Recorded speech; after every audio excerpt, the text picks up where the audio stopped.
अस्सलाम वालेकुम students. FSc mathematics chapter number 3 integration का है। एक्सरसाइज 3.4 है और के नीचे मैंने अपना कॉन्टैक्ट और वेबसाइट का एड्रेस दे दिया है। अगर मैंने चेंज किया है तो आपको अपडेट कर दूँगा। क्वेश्चन नंबर 1 सिक्स्थ पार्ट है। जो फंक्शन हमें दिया गया है इंटीग्रेट करने के लिए वो है integral x⁴ natural log of x। पिछले 2-3 क्वेश्चन भी हमने इसी तरीके से किए हैं। अब ये भी वैसा ही है, सिर्फ एक्स की पावर पहले दो आई, फिर 1 आई, फिर 3 आई, फिर 4 अब आ गई। सेम वही है, मैं दोबारा कर देता हूँ, लेकिन बेहतर है कि आप बगैर इस वीडियो को देखें, आप खुद करें, आपकी स्किल जो होगी वो अच्छी होगी। अच्छा, नेचुरल लॉग ऑफ एक्स, इसका डेरिवेटिव लेना तो ये as a function, first function हम पहले रख लेते हैं।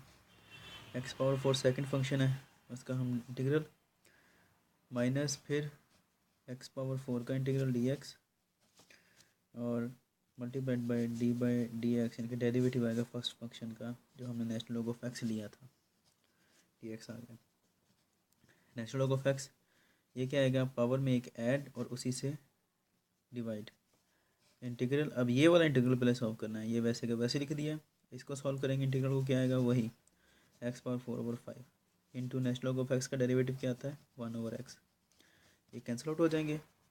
Natural log of x x⁴/5 minus 1/5 बाहर निकाल दिया, तो पीछे क्या बचता है x⁴ कैंसिल आउट होने के बाद।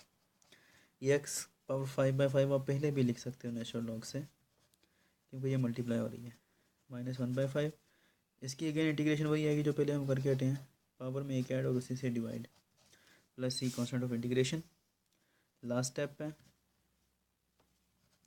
नेचुरल लॉग ऑफ एक्स, इन दोनों को मल्टीप्लाई कर दें 25 प्लस सी। ये इसका आंसर है। छोटा सा क्वेश्चन है, उम्मीद है कि आपको समझ आ गया होगा। नहीं आया कोई क्वेश्चन है अगर आपके जहन में तो आप मुझसे कांटेक्ट कर सकते हैं, कमेंट में भी पूछ सकते हैं। नेक्स्ट क्वेश्चन तक के लिए अपना ख्याल रखिएगा और मुझे दुआ में याद रखिएगा। अल्लाह हाफिज़।